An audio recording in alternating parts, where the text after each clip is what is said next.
All right, guys, we are back to my goofy voiceovers. Here we go. When you cut your tails, you want to make sure you are cutting on the outside of the line. So you can see here, I'm cutting. I am cutting on the waist side of the line, the side of the line that has the X on it. That is the most important part when you cut these tails. So notice again, I'm cutting here. I'm taking my time. It's because I'm going in fast motion on the video, but I'm taking my time and I'm cutting on the outside. It's kind of hard to see, but if you look carefully, you'll see that the cut's on the outside. Here, I'm just trimming the ends.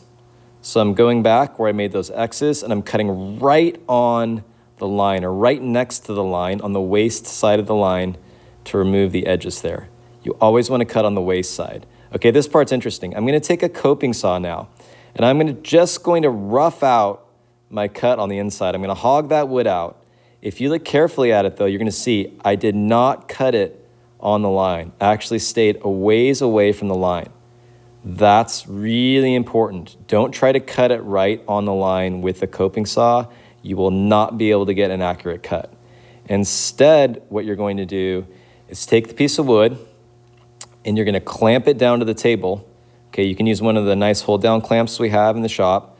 Trap it between two pieces of wood so you don't mar your wood with a clamp. I'm going to hit it there with a mallet or another clamp. And now I'm going to take a sharp knife. I'm just going to run the knife on the inside where I'm removing wood. I'm not running it across my whole marking gauge line, just on the inside. Now here's the tricky part.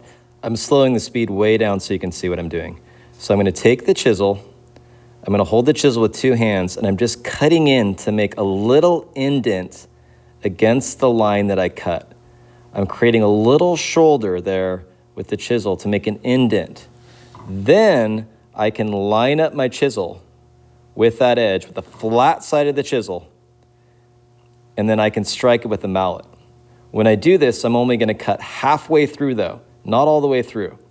So you can see here, I'm hitting it with a mallet, but I'm only going to go halfway through the wood. I'm not going to try to cut all the way through because if I do, I know I'm going to blow out the other side. So I'm just going part way through, halfway through, and then I'm going to stop, okay? I'm then taking the tails out, I'm flipping it over, and I'm going to do the same thing from the other side. Notice how I didn't go through that other side? So I'm taking the marking gauge, I'm taking the knife, marking again right on that marking gauge line. I'm doing the same thing here, making the shoulder. That's really, really, really important.